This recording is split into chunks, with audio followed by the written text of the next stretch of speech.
A bright morning in the royal capital of Paluma, sunshine, birds, and a white old man whipping demi-humans in an alley. Yeah, welcome to fantasy Europe, where half human apparently means half the rights. These poor folks are hauling crates like medieval forklifts when a young merchant named Banaza strolls in. Unlike most people here, Banaza has something rare, basic decency. He tips the workers some extra cash for coffee, but the crowd gasps like he just committed treason against capitalism. Even the demi-human workers panic and try to refuse, but Banaza just keeps shoving the money in their hands like a stubborn saint. Suddenly, a sharp-suited woman named Quinn shows up, yelling something about a buy two get one free sale at cafe. That's how you know this world runs on both magic and marketing. The workers cheer, Quinn smirks, and Banaza just sighs, because being kind here is apparently a controversial hobby. Everything in this world can be bought, he mutters, except universal love and cheap rent. Okay. Then boom, his hand starts glowing like a glitchy LED. Before he can say, "Did I just install malware?" Poof, he's gone. When Banaza opens his eyes again, he's inside a magic summoning circle, surrounded by people who clearly skipped ethics class. "Welcome, hero, to the kingdom of Ceros," they shout, like it's a new hotel opening. The priest drones on, "Our land is under attack. You were summoned to defeat the demon lord." Banaza raises a polite hand. I sell goods, not demons. Closest I've come to a battle was a price war." They ignore him and run a divine appraisal, basically a fantasy MRI scan to check his stats. Spoiler, no god tier abilities, no holy aura, just two sad little skills, bargaining and mathematics. Yeah, imagine getting isekai just to become the universe's most overqualified accountant. The nobles mock him, the guards snicker, and the kingdom's golden boy hero, your typical arrogant jawline, with 999 stats, struts by. Within minutes, the shiny boy is crowned royal hero, while Banaza gets the prestigious title of Hero of the Balcony. Which is basically medieval slang for do-nothing guest. When Banaza asks to go home, the king politely locks the teleportation gate and sends him to live peacefully in a monster-infested forest. After a 20-day carriage ride with a mute driver, 5-star service, though, Banaza arrives in the cursed Delvia forest. They even throw in a complimentary bag of supplies, because nothing says apology like forced exile. The driver whispers, "Don't stay here, kid. Even the trees pay taxes to the demon lord." And then drives off, like an Uber who knows you're doomed. Banaza opens the royal survival bag: food, gold, building materials, and a sword so fake it might have been forged in a toy shop. The moment he unsheathes it, monsters jump out like they're running a flash mob. He fights back, somehow wins, and levels up to level 2.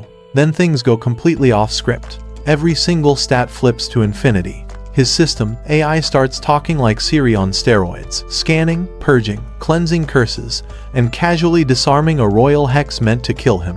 "Nice try, your majesty," he mutters, "but your DLC trap failed." He keeps pressing OK on random system prompts like he's speedrunning a software install. One OK later, he nukes the entire forest with a divine purification blast brighter than anime logic. Trees vaporize, monsters disintegrate, and Banaza sits there, gaining levels faster than Bitcoin scams. Meanwhile, back at the palace, the princess yells at her dad for exiling him. The king scoffs, until someone reports a god-tier purification spell right where Banaza was dumped. "Oops," says the king, "probably." Cut to Banaza now casually level 367. Because why not? He learns he can shapeshift, turning himself into a blandly handsome nobody. He also discovers free unlimited teleportation, the dream of every broke adventurer. He even tries to teleport home, but the system says, "Request denied, no refunds." So he gives up and joins the Adventurers Guild, under the alias Fio, because apparently changing your name hides your absurd power levels. At the guild, a tiny lowly girl waves a coin purse, begging for an escort to Delvia Forest. Everyone refuses. That place is demon territory. No one knows the forest is already cleaner than heaven, thanks to Fio's accidental nuke. Fio volunteers, gets mocked, and is promptly accused of lying about his teleport skill. Typical rookie, sneers a night lady named Rosa, followed by her rainbow-colored posse. Fio shrugs and says, "Fine, watch closely." One flash, later boom, they're outside the city walls. The party collectively rethinks their life choices. The guild bows, Rosa apologizes, and Fio just stands there like, "Told ya." But peace never lasts long in anime land. Suddenly, Rosa senses dark energy. The cute little lolly transforms into a massive wolf monster, Fen, one of the 4 heavenly kings under the demon lord. One roar, one wave of miasma, and the entire squad collapses like Wi-Fi during a storm except for Fio, who's just mildly annoyed. He teleports everyone back to safety, then turns around, cracking his knuckles. Fio doesn't wait for anything. The guy leaps straight into battle like a caffeine overdose in human form. He uses a high jump spell to dodge an incoming hit, almost faceplants, then somehow turns it into a heroic recovery. Classic. Fio retaliates by summoning a storm spell, because why not go full weather god at level 2? Fio finally traps her using a gravity spell, pinning her down like a bug under glass. The system then helpfully suggests, turn her into your slave. Yeah. Thanks, system, maybe not today, racist. XE. Fio's moral compass somehow kicks in, reminding him that enslaving people is bad. Shocking. I know. Meanwhile, the wolf girl's throwing every spell she knows, trying to break free and failing miserably. Both of them run out of mana, staring at each other like 2 dead phone batteries. The wolf girl sighs, gives up, and basically says, fine, kill me then. But our boy Fio? He's a pacifist now. All beings are equal, human or demon. Bro just dropped a whole TED talk in the middle of a death match. Somehow, that speech works. The wolf girl gets emotional, turns back into her lolly form, and collapses. Of course, she's missing a few pieces of clothing because anime physics demand it. Gentleman Fio quickly covers her up, proving once again he's the least perverted protagonist in a perverted world. Nice. She passes out to recover mana, and Fio finally gets some peace. By sunset, she wakes up refreshed, dressed, and staring at Fio like he's her personal campfire. She walks out in her new outfit. Fio notices 2 major differences. Yes, those differences. Yeah, boy. Then she kneels down and swears loyalty, promising never to bite humans again. Oh, and she declares Fio her new master, offering her body as payment. Casual stuff. Fio panics, waves it off. But she's like a desperate dog chasing affection, tears, trembling lips. The whole anime guilt trip package. In the end, Fio folds faster than wet paper. Later, he reveals his true identity, just some dude stuck in another world. But the wolf girl doesn't care. Our kind are born to serve our master till death. She says yikes. Someone needs therapy. Still, she clings to him like a dog with attachment issues, and he accepts it with that tired, whimy look. A month later, in the royal capital, the other heroes are busy being useless. The kingdom's soldiers got wiped out escorting the main hero squad.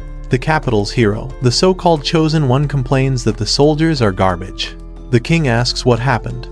And apparently, this brave hero was the first to run when things got tough. Now morale's lower than a mobile game drop rate. Even the main hero is depressed, stuck at level 91, whining that nothing he does increases his stats. His maid tries to comfort him, probably not in a way we can show on YouTube. Meanwhile, Fio and Fairy are living their best peaceful life, or trying to. They stroll through the marketplace, plotting how to make money. A vegetable vendor mistakes them for a married couple. Awkward silence. Fio gets an idea, pretend they're married to avoid suspicion. Fairy's like, pretend? Babe, I'm already in too deep, tail wagging included. And just like that, she's calling him husband, unironically. They head to the Adventurers Guild. Fairy insists on tagging along. It's like matching accessories for couples, she says. Things are going fine until the receptionist asks for a name. Fairy almost blurts her real one, but Fio cuts in, use a fake name unless you want to end our eternal love early. Just then, a high-paying emergency quest pops up, monster attack inbound. Fairy's fired up, Fio's terrified. If you're not going, I'll go alone, she says, and boom, instant guilt trip. So they both teleport to the battlefield like dysfunctional newlyweds on vacation. Screams echo through the forest, a group of warriors surrounded by giant bears. Fairy crosses her arms, we're not saving them. Not our problem. Fio hesitates because he's a good boy with bad timing. The red-haired warrior, barely holding on, is about to get mauled when lightning strikes from the sky. Literally divine third-party intervention. Whole bear squad gets electrocuted like they just licked a socket. One survivor bear charges again, only to get kicked into orbit by the wolf girl herself. Lucky for you, my husband's nice. Fairy smirks. Fio introduces Fairy as his companion, not wife. A pissed-off wolf girl gives him the death glare, even the bear flinches. Fairy suggests keeping it as a pet. And Fio's like, sure. Just slap a collar on it. Totally normal. The female warriors look horrified, probably imagining they're next. No! God, please, no! Then Fio turns the bear into a cute bunny for easier transport. Bro, what kind of dark sorcery is this? They name it Sibi, because every monster deserves a cute nickname before trauma. Impressed, the redhead Balarosa begs Fio to teach her group how to fight. Fairy's jealous instinct kicks in immediately. 4 women around her husband. Not on her watch. Fio diffuses the situation fast. She's my wife. I just want peace. Fairy blushes, mission accomplished, and then immediately tells him to help them anyway. Good husbands support others, she says, basically volunteering him. Fio sighs, accepts, and regrets every life decision that led to this moment. The 4 warriors stay the night in a house that technically isn't even theirs. Meanwhile, in the Demon King's castle, word spreads fast. A mysterious outsider just purified an entire forest and defeated the wolf girl. The Demon King's furious. His order is simple: find that man, and bring him to me. Our boy Fleo's trying to live a peaceful life. Sun's up, birds chirping, and bam, there's a wolf girl cuddling right next to him like it's mating season. Man's heart rate goes from chill to panic real fast. Fen reminds him, we're married now, remember? Right. Fake married. Totally normal. The wolf's thrilled. The guy? Terrified. He's sitting there like a saint stuck in a rom-com. It's not that he hates her, he just believes in, dinner before devour. But wolves? Wolves skip dinner and go straight to dessert. So Fleo tries to sleep in the hallway. Fen's like, do that and everyone'll know we're faking. Logic wins again. He sits back on the bed, awkward silence filling the room. Fen takes it as permission and starts changing his clothes. Of course, that's when Balarosa bursts in, no knocking, no warning. Fen's facing a giant boar like a knight on caffeine. She declares her name like it's an anime intro. The boar, being a boar, charges like it doesn't care. Fleo saves her, then gets yelled at anyway. Fen orders the mages to defend and the archer to fire.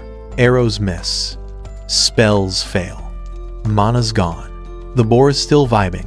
It's like watching 2 babysitters trying to teach 4 toddlers magic. Time passes. Fleo uses his bear hunting prize money to rent a house for this circus. Fen's preparing dinner. And by preparing, I mean placing raw meat on plates and calling it cuisine. Balarosa and Fleo have to cook everything before someone dies of salmonella. Minutes later, a feast. Everyone's praising Balarosa's cooking. Fen glares at the salad like it just betrayed her. Until she learns her husband made it. Then she does a 180 and devours it proudly. She tastes Balarosa's grilled meat. It's perfect. Now she's mad and impressed. The classic combo. The next day, they report to the guild. While waiting, Fen sneaks out. Turns out she's been secretly taking cooking classes. Fleo, meanwhile, gets invited to help the royal heroes fight the demon lord. Sounds cool, but he's like, nah, I'm retired. Back at home, training continues. Balarosa starts farming instead of sword training. Fen's trying to teach Biller archery, but the girl's scared to shoot anything alive. Bolano keeps running out of mana, so Fleo gives her a magic ring. She nearly puts it on her wedding finger. Awkward silence. Balarosa's still yelling for help every battle, and Fen keeps swooping and yelling, stop calling my husband's name like that. Meanwhile, someone's spying a cat-eared demon girl named Ulim Minas. That evening, Fen proudly serves an actual cooked meal. She confesses she's been learning to cook and even makes a special dish just for Fleo. She cooked an entire feast solo that's love mixed with danger. Outside, Ulim's jaw drops. One of the demon lord's generals is now a housewife. Fen catches her spying and just invites her in for tea. Casual. Ulim pretends she was just on patrol. Fen introduces Fleo as her husband. Ulim sips tea, trying to figure this dude out.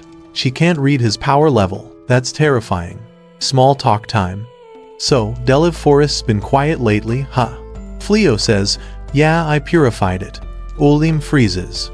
Her brain's connecting dots no one wanted connected. Fen's brother was stationed there, meaning Fleo basically killed him without realizing it. Fen already knew and accepted it. That's war. For wolves, loyalty beats blood every time.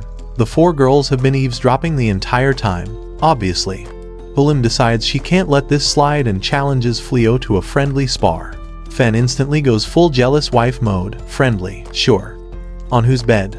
Outside, the duel begins. Ulim uses fancy spells, lightning from above, fire from below. Fleo snaps his fingers, both vanish. Nice try, he says. He locks her in place with one move. She surrenders instantly. The next morning, everyone agrees to keep Fen's true identity secret. Then the sky explodes, an entire flock of dragons, led by Ulim herself, descends. Round 2. Fleo's excited like a kid, seeing dragons for the first time. They look so cool, he says. Ulim commands the dragons to attack. Fleo yawns and calls down divine lightning. Whole squad wiped out in one hit. The survivors fly away in shame. Ulim, left behind, wondering what life choices led to this. Thererosa jokes, if I threw my hoe that hard, I'd slay a dragon too. Fleo's like, try me. She throws it. He enchants it mid-air, boom, dragon down. Congratulations, you're now officially a dragon slayer farmer. New job unlocked, he says. Everyone laughs while the demon lord watches from afar. He's seen everything, the dragons, the lightning, the flying hoe of doom. And he mutters, fine. If you want something done right, I'll do it myself. After that ridiculous cat incident, Fio decided it was time to set up a barrier around the house, or as modern folks call it, a home security system. Any demon that dares to step near, boom, he'll know instantly. Oh. The wife still nags him, though, you should have just killed that cursed cat demon, Ulminas, from the start? But nah, Fio didn't do it. Why? Because this guilt-ridden hero still can't get over that one time he purified an entire forest. Yeah, buddy, that's not purification, that's mass genocide with extra sparkles. He doesn't tell Fenny about it, but she knows. So she does what any loving wife would, uses her two biggest sources of comfort to cheer her husband up. You know exactly what that means. Meanwhile, back at the training camp, the 4 students are still drooling over their Dragon Slayer title, even though 90% of the work was done by Fio. But hey, details don't matter when you can brag about it, right? As the saying goes, if you have a sword, use it. If not, grab a shovel. And somehow, the shovel made history by slaying a dragon. Still, Balarosa, the diligent one, went back to training, muttering, if only I'd hit that thing faster. I'd have the title and the noble status back. Because in this world, apparently killing mythical beasts is the fastest way to get promoted. Just as she was sulking, a strange man arrived asking for directions. Which is suspicious, because literally no one else lives in that forest except Fio and his wife. He claimed to be an old acquaintance of Fenny. Sure. Wait a minute! Instead of attacking, he just asked Balarosa to pass a message he wanted to have tea and chat. Before leaving, he dropped his name, Goza. The moment he left, the anti-demon alarm went off. Turns out, Goza was a fake name. The guy was none other than the freaking demon lord himself, Go. Poor Bosa didn't realize she'd just drawn her sword at the literal king of hell. The next morning, Go shows up again, knocks politely, no stealth, no magic entrance, just a casual visit like a friendly neighbor bringing muffins. On the way in, he even bumped into the cowardly night girl and dragged her along for tea. Over tea, Go didn't waste time. He straight up invited Fio to join his army. Of course, Fio declined, man's allergic to drama. Both the Demon King and the Human Kingdom want his power, but Fio rates were a solid 1 out of 5 stars on Yelp. No interest, bro. Even Go can't explain why demons and humans still fight. He just doesn't want humans to get strong enough to enslave demons again. After finishing his historical TED Talk, he restated his offer. Fio and Fenny, calmly sipping tea like they're listening to a door-to-door insurance salesman. Go, radiating murder vibes. So, you're rejecting me? Fio, yup. Go, cool. Guess I'll head out before I do something violent. But even as he left, his eyes locked on Balarosa. Something about her calm expression intrigued him. Poor fool had no idea she was dying inside the whole time. The next day, she wakes up half dead from shock and sees Go again. Yep, sitting in the living room, eating breakfast with Fio and Fenny. Girl nearly faints again. Meanwhile, charming girl keeps bumping into him every single day. Coincidence? Nah, this dude's camping outside like a stalker with demonic persistence. Eventually, word spreads to the royal palace. Fio's been hanging out with the Demon King. The Human King loses his mind. That guy already turned down my invitations, now he's having brunch with evil incarnate. Royal decree, mobilize the army. The first princess tries to stop him, saying, you'll just push him to the demon side. But kings never listen, they just monologue. Then the capital's hero of heroes walks in, all smug and shiny. "Let me handle him, your majesty. I'll personally arrest that rebel." Meanwhile, Go prepares to visit Fio again. Ulminus tries to warn the king, but nobody listens because bureaucracy is greater than logic. Back at Fio's home, our hero's tinkering with new inventions to sell in town. Fenny worries he's missing opportunities because of her that if he'd joined the humans, they'd be rich and respected by now. Fio shrugs, "I just want peace and quiet, babe." Then knock knock. Guess who? The capital hero, surrounded by his army, shows up like a discount protagonist with ego issues. "Fio, you're accused of conspiring with the demon lord," he announces dramatically. "Join me, or I'll cut you down for treason." Man delivers his speech like he's auditioning for a villain role in his own story. Fio calmly replies, "Pass." The hero, "So be it, you choose rebellion." Even the 4 students stand up for Fio, but Captain Ego doesn't care, he threatens to arrest them all. So Fio sighs, looks at his wife, and says, "Pack your things. We're leaving." Fenny nods, anywhere with him is home. And, surprise, the 4 students beg to come along too. "We've learned more from you than that entire kingdom ever taught us." He raises his hand, a surge of divine power, and teleports everyone away, including the house, and the garden, and a few unlucky birds. The hero's face, priceless. Somewhere, miles away, the demon lord Go stares at the now empty plot of land where his favorite tea buddies once lived. He sighs. "Fine. Guess I'm invading the humans now." One royal screw-up later, the demon army marches to war. The capital hero flees back to the city to prepare defenses, trying to look brave but secretly crying inside. Meanwhile, far to the west, Fio and his 6 companions start anew, living peacefully, happily, and blessedly far away from all the idiots starting wars. The Demon King's army launched a full-scale assault across the entire human kingdom. The great king sat sweating on his shiny golden throne, yelling, "Where's our capital's hero?" His soldiers replied, The hero's hiding inside a fortress, playing hide and seek." Damn!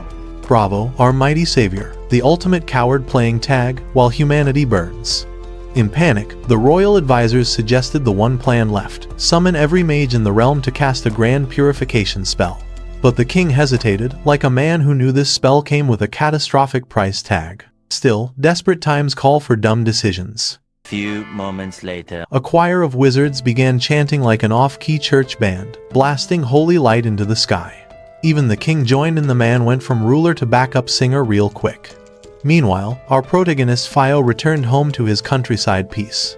His wolf girl wife Fairy jumped on him like a hungry puppy. "Fio, not now, babe, let's eat first." Out here, war didn't matter, just tea, tranquility, and light domestic chaos. Over tea, Fio talked about expanding his business empire, something about selling defensive gear made from dragon scales. Fairy's friends, 2 hard-working gals and 2 completely useless freeloaders. Still, Fio let everyone live under his roof. The man's basically a saint surrounded by chaos. Back in the capital, the grand purification worked. For 3 months. Then all the mages collapsed like cheap batteries, even the king got a fever. The Demon King's army returned stronger, and the kingdom was out of magic juice. The first princess stepped up and took charge. Her first decree: strip the cowardly capital hero of his title. The guy's new name, the Back Alley Hero. A downgrade of biblical proportions. His only companion left was a loyal maid who still called him Sir Hero out of pity. So naturally, he vented by yelling at the sky, the gods, and probably the pigeons. Meanwhile, Fio and Fairy, the wholesome wolf couple, were living that countryside slice of life dream. They slept in separate beds because, PG-13 marriage. One night, Fio got all emotional, thanking her for always being by his side. She fell asleep mid-sentence. Romantic. The next day, the neighbors forced them to go on a date. Fairy, then let's go wild, honey. Cut to a shopping spree montage. Fio tried to buy her something to say thank you. She pretended not to care, but the moment she saw a shiny gem, her eyes screamed, "Buy it." He bought it. She fell in love all over again. That night, the other girls just stared, jealous and single. But romance doesn't last long in cursed kingdoms. The Back Alley Hero broke into the royal treasury. Inside, a mysterious voice whispered, "Free me, and I'll give you power."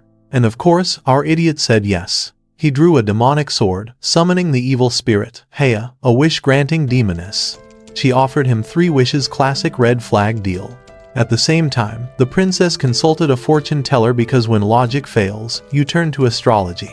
Suddenly, everyone in the castle grew glowing collars, curses, marking them as sacrificial offering. The fortune teller revealed the horrifying truth. A long time ago, a king made a pact with a demon to defeat the demon king. The price? Half the population of the continent. The demon was sealed away. Until our back alley moron unleashed her again. The only hope now, find the real hero Fio, somewhere in the west. The princess personally set out to find him. Meanwhile, Fio was thriving selling dragon scale armor like hotcakes. Fairy got jealous of his charm with customers. Her friend teased, "Girl, even the demon king's got a crush on you, and you're still hung up on your husband." And then Demon Haya appeared right behind them. Wish number 1, she smirked. Kill Fio. She fired off a death beam. Fairy jumped in front of it. Cue dramatic explosion, tragic music, emotional damage. Fio tried every healing spell in existence, nothing worked. Haya unleashed an ultimate magic that vaporized half the town, but the main character force field said otherwise. Fio absorbed her magic instead. His eyes glowed. His aura exploded. The system whispered, skill copied, divine destruction. Fio stood up, furious and broken. The demon smirked. The wolf girl's wounds rewind like a movie, while our hero marches toward the demon chick like the final boss himself. All beings are equal, he says, before punching her soul out of her body. But nah, that's not enough. The man's going for bonus damage. Bam! One kick later, the dark magic queen's face kisses the floor. Her ancient power of darkness gets shattered like cheap glassware. Who is this guy, and why is his stat sheet just the word infinity? Bro's anger bar also says, infinity. Even gods would uninstall the game at this point. Meanwhile, Fairy wakes up fresh, glowing, healed, and surprisingly fungus-free. She instantly knows it's her hubby's magic. But while she's admiring his work, he's busy treating the enemy like a discount punching bag. Her eyes sparkle. My husband injured someone. For me. Ah yes, domestic violence, but make it romantic. The demon lady begs for mercy. But Fio doesn't care. I said I won't kill humans. You? Not sure what species you are. Fairy rushes in, hugging him mid-rage, classic anime wife move. She doesn't want him to lose his soul for her sake. Emotional blackmail 101. And just like that, the man melts. He hugs her back, and the viewers collectively go, "Aw," before realizing they're still in a battlefield of corpses. Meanwhile, Princess Ashone and her exhausted wizard squad teleport across the kingdom. But oops, their magical collars just rage quit. Turns out the demon failed her contract, and now the heroes group is surrounded in the treasure vault. A creepy voice appears, surprise. It's Dark Witch Marinus, rocking a swimsuit and villain aura combo. She gives the dumb hero a power-up that turns him into a kaiju Uber driver. Their goal? Destroy the kingdom and everyone who banned her. Subtle to level 0. Back with Fio and Fairy, our guy heals the demon chick. She goes from murder machine to shy housemaid real quick. Turns out, Fio read her memories. It's all the fault of that idiot hero from before. Fairy then hits the adopt stray villain button. Let's take her home. Fio, are you serious? Fairy, we can't let her go. She's too dangerous. Let's make her our servant. Translation: I want minions so I can feel like the boss. The demon agrees to serve them, probably because Fio's stat sheet broke the laws of physics. She swears eternal loyalty, blushing like she's into it. Oh no, they just recruited a certified masochist. Later that day, Fio considers rewinding time on the entire town. Demon Girl yells, hell no. Messing with time equals butterfly effect equals global disaster. Genius. She then explains his infinity symbol means he can learn any spell instantly. So yeah, he's officially the cheat code of existence. Evening falls. The new chaotic family of 3 returns home. Even the Mao himself would move out of the neighborhood by now. Fio apologizes to Princess Rosa for his earlier meltdown. She forgives him, and they share a wholesome moment about morality and power. Touching stuff until the next scene. That night, Fairy's got something else on her mind. She tackles Fio onto the bed, emotionally charged scene incoming. She's scared he'll leave her behind and return to his old world. He promises he won't. That world sucked. I've got my queen right here. And then he proposes. Just when things get spicy, the demon maid barges in like a cursed Wi-Fi camera. I've been observing the Supreme One the whole time, she says. Girl. Boundaries. Learn them. Fio screams. From now on, you're banned from entering my room. Our first princess is still wandering from town to town, desperately hunting for Fio the man, the myth, the walking disappointment no one's ever heard of. Meanwhile, Fio's living the dream, peaceful days, good food, and a maid whose cooking skills have evolved from culinary war crimes to Michelin-tier sorcery. Fairy's not just a cook anymore, she's got 2 literal demons helping around the house. One finger snap, and chores vanish like unpaid debts. Honestly, with a servant squad this overpowered, the other 4 girls are basically freeloaders with decorative potential. Among them, Berloth the farmer queen actually works.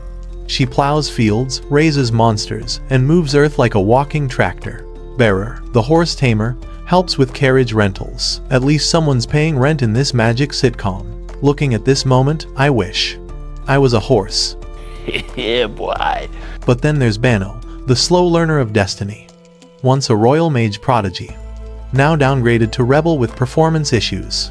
Fio's been tutoring her, because apparently the guy's allergic to peace and quiet. One day, a terrified scream pierces the air. Berloth's farm is under attack by a black unicorn doing TikTok dances. Yeah, that's real. Welcome to dark fantasy. Sponsored by Chaos. The beast almost tramples 2 girls, but Bano snaps into action, blasting a barrier spell like a true comeback queen. Turns out, Bali Rosa brought the cursed unicorn home, thinking it was cute. Just as everyone debates whether to kill it or exorcise it, Bearer, the horse whisperer, grabs a rope and goes full cowboy mode. She tames the beast like a pro until a dark wind sweeps the area, because, of course, peace never lasts more than 10 seconds here. Bearer starts plotting to buy more land for training grounds, because if you're gonna get trampled, at least do it on your own property. Meanwhile, Fio's lovey-dovey domestic life is getting suspiciously steamy.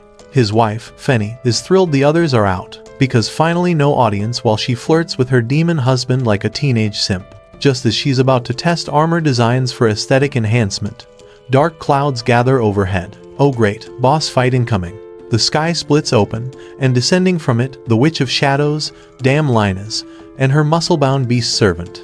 The princess is nearby, and her bodyguards, instead of running, decide to stand and fight. Fio and his demonic bros rush in. Dame Linus conjures lightning, but Fio just snaps his fingers and cancels it like bad Wi-Fi. I'm a demon, he says. All your magic equations end in 0. The witch switches tactics from magic to physics. Girl really said, fine, I'll use kinetic energy. Nice try. That was just a distraction. She casts another spell, ripping open the ground, summoning a giant demon monster the size of a building. But Fio's subordinate, Flo, nullifies the spell, instantly deflating the monster like a cheap inflatable pool toy. The witch screams, "What the f***?" Too late. The demon bros activate Divine Hoover mode, sucking her soul into a vacuum spell and yup, eating it like candy. Congratulations, you just witnessed God-tier pest control. The princess finally arrives, bows, and apologizes for the minor genocide her kingdom caused him. She reveals her former hero is now a washed-up prisoner, and they need a new chosen one, Flo, apparently. But Fio, king of laziness, declines. Sorry, I'm retired. Find someone patriotic. I only fight for peace and my sexy wife. Back home, the girls pitch a new idea. Buy more land and expand.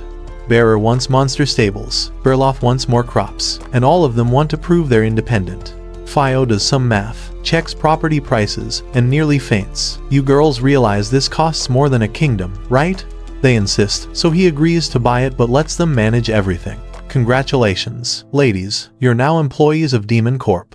The team starts working like ants on caffeine. Fio suggests using magic to improve the soil, but Berloth refuses. No magic. Organic only.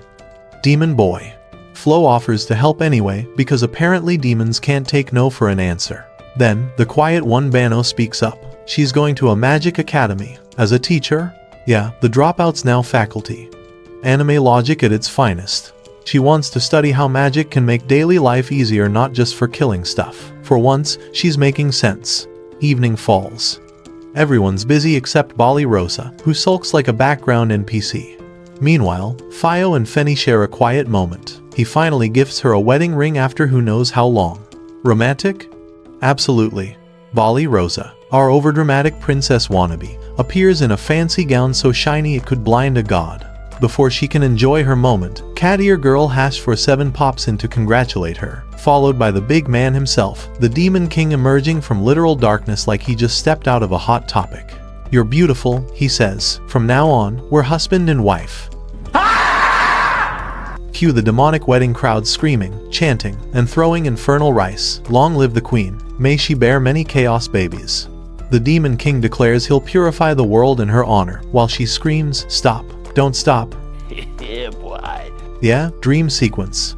Bali wakes up, drenched in sweat, heart pounding, still yelling at thin air like a crazy ex. Her screams echo through the dorm. Great way to start a new trauma day. Fairy, the wolf girl roommate, notices Bali looks like she's seen 5 nightmares and attacks Bill. "You look awful," Fairy says. "Been having nightmares again?" "Yeah. About that Demon King jerk." Fairy, the ever-wise moron of the group, gasps, "Girl, you're sick. You've got love fever." She denies it. Of course, the gossip squad immediately circles like hungry hyenas. "So, it's that Demon King, huh?" They recall how he kept visiting her for totally not suspicious reasons. "He came for Fio," she protests. But the truth hits whenever Bali's gone. The Demon King still shows up. Sure, sis. Fairy gets roasted next. "So why you fall for Fio again?" She blushes like a strawberry milkshake and mumbles, "He beat me in battle, and he's so pure." Meanwhile, Fio's anti-theft system starts blaring. Apparently the city's under demon invasion. Instead of panicking, he just says, let's wait and see." Peak main character energy. Outside, a mysterious childlike figure sneaks through the territory. Cut to the royal palace. The first princess just found out Fio made a donation to the kingdom. Not just any donation, rare gold coins banned in circulation.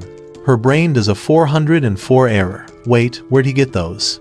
The advisor spills the lore dump. Those coins were once given to a man named Banaza, an isekai reject who got exiled to the forest. Then it hits her Fio is Banaza, the same guy she and her royal dad wronged years ago. Cue royal regret arc. "If only I'd treated him better." Yeah, no kidding, princess. Meanwhile, our runaway duo, the fake hero, and his mate are hiding in a bush. Turns out the fake hero also accidentally took a magic bag from prison. "This isn't stealing," he says. "This is patriotic asset redistribution." Damn! He opens it, expecting treasure, and finds a shovel. Soldiers arrive, but can't find them. Why? Because these geniuses dug a hole and fell into it. Congratulations, you've literally dug your own grave. Back at Demon HQ, Lord Edgy McDarkness, aka the Demon King, commands his troops to find Fio. His cat-eared advisor, Ulam Minas, is fuming. "We're winning the war. Why waste time on one human mage?" The Demon King replies, "Because that human can purify entire forests. Basically, a walking nuke." The room goes silent. She's like, "Okay, fair." But she warns him, people are losing faith. There's talk of rebellion. The Demon King calmly pats her head, anime head, pat diplomacy, and says, "If we attack now, we'll lose too many lives. I don't want more bloodshed." She melts like butter on lava rock. Meanwhile, one of the demon generals, Uigat, is lurking outside, spying. He mutters, "The king's gone soft. Talking peace with humans. Heresy. Congratulations. You've just unlocked the idiot rebel side quest." He plans a coup to overthrow the throne and drag the world back into chaos, because anime villains never learn. Back in the human town, Fio and his wife try to live peacefully, pretending they're not wanted criminals. They visit an old lady's shop. She's closing down because the war wrecked her supply chain. Even far from the front lines, the war is still ruining lives. Sad violin moment. But just as the mood gets deep, Bali Rosa barges in. "Lunch is on me," she yells. Everyone's like, "Why are you third-wheeling again?" Turns out, she got promoted to a higher adventurer rank and wants to celebrate. As they sit down, 2 magic scouts crash through the door, screaming about an incoming massive magical power. They brace for disaster until they see who it is. Oh great. It's the Demon King. Again. Now we've got a double date from hell. Fio, his wife, Bali Rosa, and the literal ruler of darkness sharing lunch. The mysterious scout turns out to be one of the Demon King's spies who finally found Fio. But instead of battle, the Demon King says he just wants to talk to Bali Rosa. Yeah, sure, that's what they all say. Over lunch, the conversation somehow turns wholesome. Turns out, the Demon King's a foodie. He loves human cooking and thinks culture matters as much as war. So this is a spy mission or a date? Bali snaps. Both, he admits. Her fear turns to rage. She's sick of him intruding into their peaceful lives. But he calmly replies, humans kill demons too, just for existing. You think you're the good guys. Fio silently agrees, both sides suck. The two familiars, Fairy and A, chime in with exposition mode. Humans and demons differ only by the mana in their bodies. Too much mana in one area makes humans call it pollution and start cleansing it. The Demon King sighs, realizing he ruined the vibe, and leaves like a polite goth gentleman. Bali just sits there, staring into space, maybe rethinking that nightmare wedding. Fio looks at her, then hugs his wife in full married couple flex mode. Another peaceful morning. Or at least it could have been if our hero's breakfast wasn't just ham without the burger. But who cares about carbs when the ham slaps? Our girl Fairy's cooking has actually leveled up thanks to some serious coaching from her ex-cooking teacher / life mentor. She's moved away, but before she left, her visited to say thanks, or maybe just to flex that shiny wedding ring. The teacher smiled like, "Oh, you came to thank me." But deep down, she knew this just wanted to brag. Still, she played along, teaching her one last recipe for the family. As soon as the topic kids popped up, the table went dead silent. Everyone's internal dialogue, plan B or plan family. And then knock knock. Who dares disturb dinner diplomacy? Oh. Just the first princess herself, walking in with a royal army like it's Amazon Prime delivery. Fio's wife, Fairy, rolled her eyes hard enough to bend reality. Didn't we quit being heroes? His snapped. But the princess just smiled like a Disney villain. Relax, I'm here to apologize, not recruit. Fio's like, whatever, sit down, have some tea. Princess asks for everyone to leave the room. Fairy's like, nah, if my husband's in, I'm in. The princess gives up queen energy detected. Once alone, she bows. Like, full head to the floor. Apologizing for her kingdom's past sins. Overdue products. Sending him to cursed forests, the usual royal nonsense. Fio awkwardly goes, please stop bowing, your majesty, I have no idea what to do with this guilt offering. But she didn't come just to say sorry, of course not. She drops a map full of glowing dots, the secret locations of the kingdom's top mages. Translation, you're special and I need your help. Turns out the purification barrier protecting the capital is about to expire. Most mages are in the hospital after the last Oops All Fireballs battle. The princess wants Fio to protect the outer provinces, the poor, forgotten regions no one ever visits, unless there's a monster outbreak or tax evasion. Fairy slams the table, again. You're dragging my husband into royal drama. The princess keeps calm. If the king wakes up, he'll accuse Fio of treason. I'm trying to prevent that. Her plan? Use this chaos to dethrone her father for creating a fake hero program. Girls basically starting a coup with a smile. Respect. Fairy loses it again, so now it's politics. Fio sighs like a man, already married to both his wife and destiny. But he sees through the princess's real motive. She doesn't want him to fight, just to stay neutral. As long as he protects civilians and doesn't side with the demon lord, it's all good. Meanwhile, somewhere in the woods, two bounty hunters are tracking a pair of fugitives. The fugitives? A rogue hero and a clingy nun who clearly skipped cardio class. She's whining about hunger. He gives her 2 cookies, the ancient symbol of anime romance. She calls him cool, and he blushes like an idiot. Cute, pathetic, both. But plot twist, the nun is actually a demon servant. Classic. Back to Fio and Fairy lying in bed, not sleeping, because existential dread hits harder than insomnia. He admits he's thinking about the princess's request.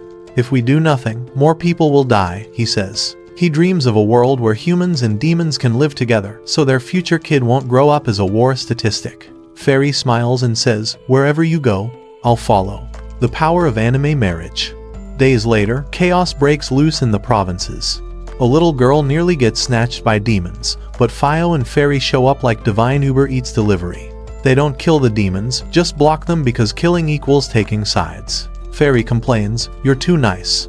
Free labor again? Fio shrugs, if I take payment, I'm officially Team Human. Bro's basically the Switzerland of anime heroes. Then a giant one-eyed demon appears, mocking Fairy's wolf clan. I heard one of your 4 heavenly kings died to a single finger flick, it taunts. Fairy's wolf ears twitch, she's about to go feral. Fio, don't kill him. Fairy, sure thing, honey. She charges, claws flashing, hair flowing, full beast mode. The demon swings, misses, gets sliced, recovers, throws his weapon and instantly regrets it. Fairy swaps places midair, and boom, his own weapon hits him in the face. Gotta love poetic justice. She nails him to a tree using magic spikes. Crucifixion. Speedrun complete. Fio heals him afterward like a sarcastic priest. You're welcome. Now go home before I change my mind. We're not enemies, he says, but if you attack again, I'll feed you your own horns. The demons finally retreat. Locals crawl out from hiding, seeing Fairy's wolf form for the first time. She jokes, what? Never owned a dog before. Even the little girl she saved runs up to hug her. Fio explains he's protecting them on behalf of the princess and boom. Instant hero status unlocked. News spreads faster than anime leaks on Reddit. Soon, the whole kingdom praises the princess for sending her hero. Meanwhile, up in the demon castle, someone isn't happy. The demon king, Gold, learns that all recent attacks weren't his doing, but the work of his right-hand traitor, Uigas. Gold rushes back home, furious, wings blazing. Uigas, already sitting on the throne, smirking like he just stole the Netflix password. And somewhere below, the captured nun and hero are being prepped for a dark ritual because of course they are. Lord Go and Lady Ulim decided to crash at a random couple's house because apparently, being a fallen demon king means couch surfing now. Fenny, the lady of the house, was like, you're kidding, right? But no, Go was dead serious. Turns out he wanted to borrow the house for a few days. Translation, he's broke and homeless. So, why did the mighty demon king become a wandering beggar? Because the underworld just went through a royal soap opera. Ugat pulled a coup d'etat and stole the throne. Ulim blew up immediately, yelling at the remaining 3 heavenly kings, why aren't you idiots arresting that rebel already? But no. These clowns declared they'd witness the duel for the throne instead, because why solve problems when you can sell tickets? The Snake Queen was like, this duel will awaken Go's true power. Sure, sis, keep dreaming. Meanwhile, the birdhead dude was whining. Boss doesn't care about us anymore. He keeps ghosting during wartime. The centaur bro, though loyal, said this was a perfect time for Go to flex his royal muscles again. Basically, everyone wanted a fight except Go himself. No one recognized Ugat's new government, but they were all too lazy to stop him either. Classic workplace mutiny. Snake Queen started roasting Ugat, climbing the throne before even throwing a punch. Pathetic. But Ulim wasn't having it. She went full drama mode, shouting about how Go had always cared for his people, how her eyes sparkled with justice, blah blah blah. Ugat just stood there, emotionally unavailable. Then Ulim tried to attack him. Bad move. She clawed like a cat but got her nail cracked. Girl, this isn't a beauty salon. Ugat countered with one clean hit that sent her flying like a discount action figure. Just when things were about to get spicy, Go himself appeared. The CEO of Chaos had entered the chat. Ugat immediately challenged him to a duel for the demon throne. Go said, nah, I'm good. But Ugat pressed, you've gone soft. No one fears you anymore.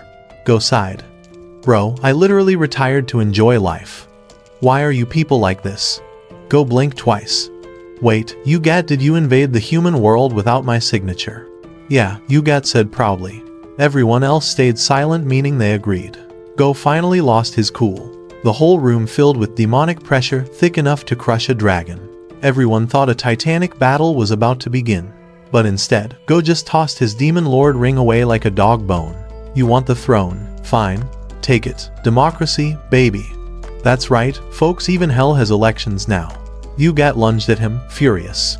Go casually kicked him through several castle walls, without even using magic. That's for punching Ulim he muttered. The 3 heavenly kings, speechless. The people? Confused. Back to the present, Go's officially homeless and unemployed. He begged the couple for shelter like a lost puppy with a crown. Everyone in the house looked terrified except Go, who complimented their paranoia. Smart move, kid. Once everyone gathered, Go confessed. I've abdicated. I'm just Go now, no title, no troops. He promised not to cause trouble.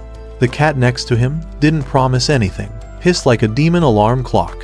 Fenny asked the obvious question, how does a demon king end up broke? Ulim explained that after Go's resignation, her entire intelligence corps quit, and Go gave them all his savings as a farewell bonus. Girl, you don't need loyalty, you need financial literacy. Go just smiled awkwardly, remembering how he once stole the throne from his own father. Guess karma's real, huh? He said he wanted to prevent another war between humans and demons. Finny sighed. Okay, we'll think about letting you stay. But the decision required a vote. Out of 10 votes, 9 said yes. Even the pet voted yes. The only no. Miss Bosa, the knight with chronic trust issues. Bosa stood up dramatically. He's the former demon king. How can we live under the same roof? Fenny clapped back. You want me to kick out my ex-boss during his midlife crisis? Manipulation level, God tier. The vote passed, and Go officially moved in. Fenny's wife, Fairy, was secretly thrilled. More strong people in the house equals better defense system. So begins Go's new life. The demon king turned freeloader. He tried to help with chores, but nobody let him touch anything. He tried working with the horses, they ran away. The man's cursed with unemployment in every dimension. Eventually, he joined Fio at the marketplace. There, he saw dragon scale shields and had war flashbacks. Fio laughed it off. Hey, that time you tried to murder us. No hard feelings. Dulim Minas watched from afar, confused by her own feelings. Why does he look happier now? Meanwhile, Bosa, still suspicious, went on stealth missions to monitor them. Girl, it's called stalking. That night, everyone gathered for dinner, laughing like a sitcom cast. Everyone except Bosa, who brooded dramatically under moonlight. Fenny joined her with tea. You still don't trust him, huh? Bosa admitted she wanted to, but years of trauma made it hard. She'd seen too much blood spilled by demons to let it go easily. Fenny reassured her, living together means learning to forgive. They all shared cake and trauma. Classic anime bonding scene. The next morning, Bosa made her big announcement. Fine, you 2 demons can stay, but if you harm anyone, I'll end you myself. Go grinned. Now, that's the spirit I missed. They shook hands metaphorically. And just when things seemed peaceful, cut to our chaotic duo, the so-called hero and maid of disaster, still running for their lives after stealing royal treasure. Bro thought he could sell it for hot pot money. Congratulations, moron, now you're wanted in 2 kingdoms. Despite getting his jaw realigned by a punch, Yuiga still managed to sit on the demon lord's throne like nothing happened. Recently though, our poor overlord's been losing sleep. His troops are getting steamrolled by the humans. Explain this mess, Fu Fun, he yells, like a boss blaming the intern. She reports that every route their army takes is now filled with traps like a war version of Mario Kart. Yuigas loses it. Since when do humans use traps? His solution: send more troops. If one dies, 2 more march. But sir, where do we even get that many? Not my problem. Figure it out. Boom. Fu Fun gets heated out the window mid-meeting.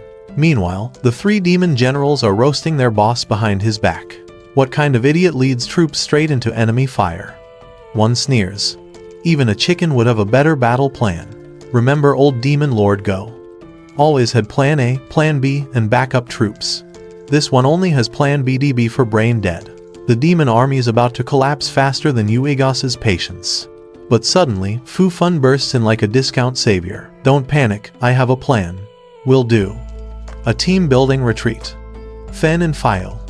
Winning a trip to a luxury hot spring. Fen's excited to go on a private date until she realizes the ticket's group only. Minimum 3 people. Maximum 15. Romantic trip, cancelled. The whole squad tags along, turning her honeymoon into a field trip.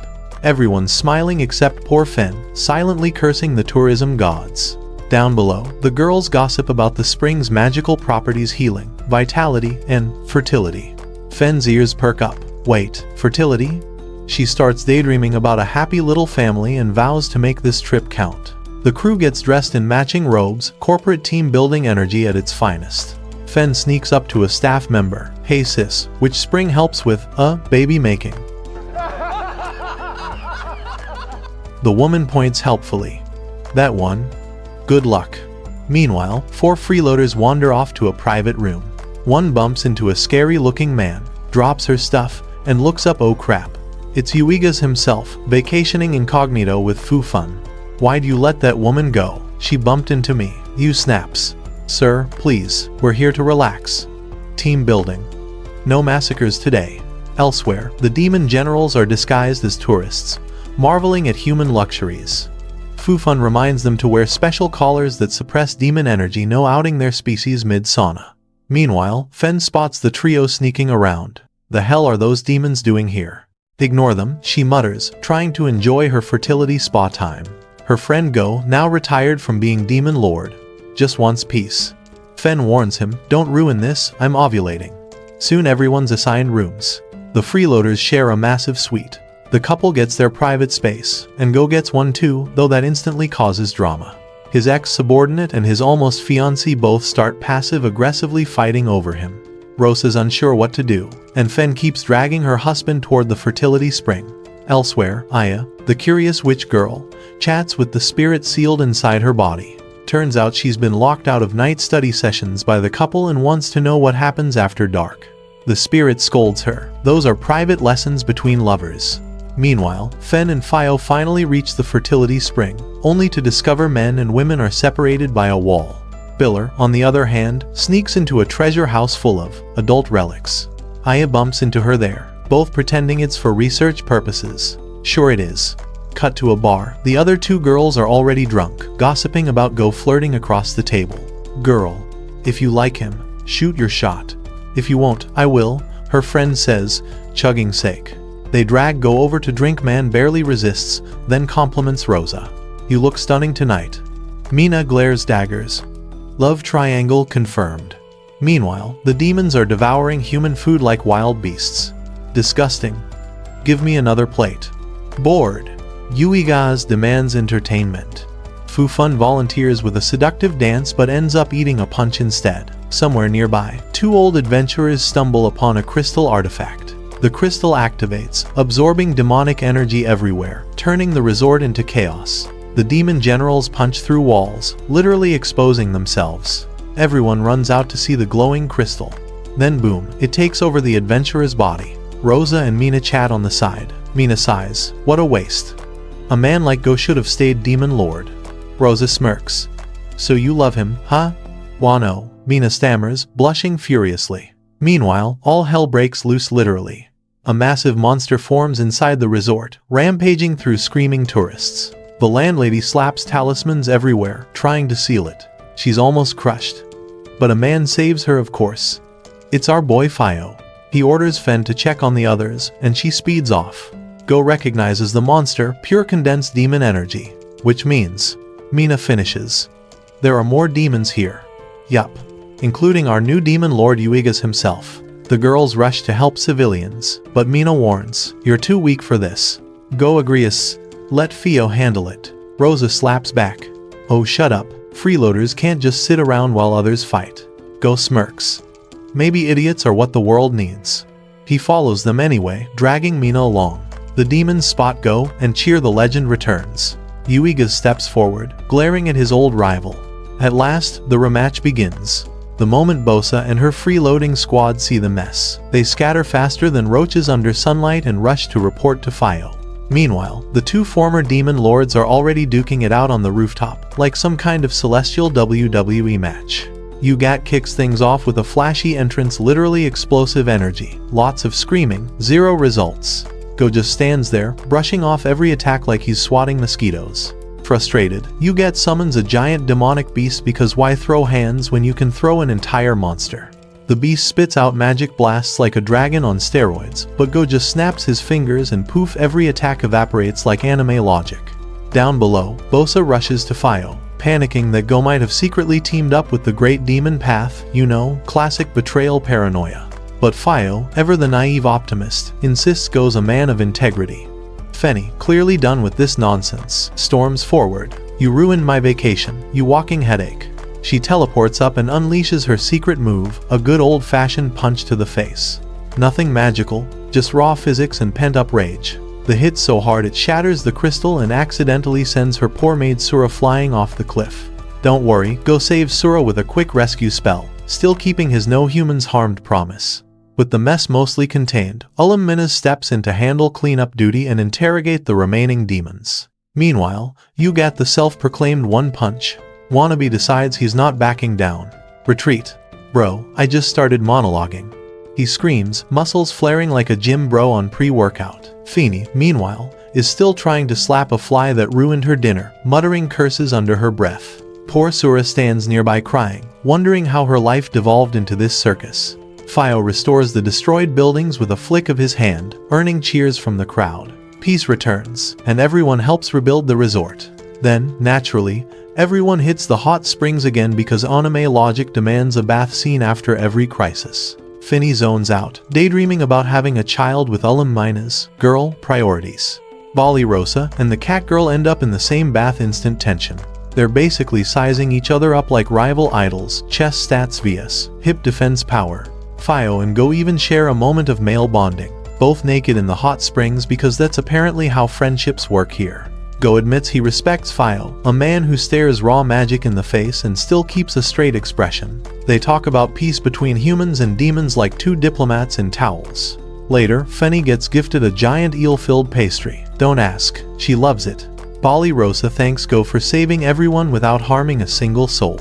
Their eyes lock. Warm. Romantic. Catgirl instantly turns purple with jealousy. Classic love triangle energy. That night, everyone passes out, snoring like a symphony of pigs. Fenny tiptoes around, tucking everyone in before sneaking off to find Fio. Finally, husband and wife alone under the moonlight. What do you think of humans? Fio asks softly. They're weak, she sighs, but I can't help wanting to be like them. Guess that's love. He smiles, because that's all he wanted to hear. She agrees to help him unite both races for the sake of their future kid. Morning comes, and Fenny is radiant, no need to explain why. Everyone heads home cheerful, except Go, who still hasn't figured out what the hell happened. Fio teleports the group back home, which makes everyone question why they even walked here in the first place. Life returns to normal. Bono becomes a teacher, Ha turns into a magical farmer, and Bera sells vegetables like a proud capitalist. Go and Flo study human weapons, planning to open a blacksmith shop. Even Bosa gets a new shield from Go's forge, it's so good she can't stop bragging. Soon, news spreads Princess Bali Rosa's coronation ceremony is happening. The ceremony goes smoothly. The king's gone AWOL, but Bali Rosa vows to rebuild the nation herself. Finally, our favorite pair of dumb fugitives, the heroic idiot and his sidekick, are still digging random tunnels, dreaming of one day reclaiming their glory. And thus, life in the other world rolls on, part peaceful, part chaotic, and entirely ridiculous.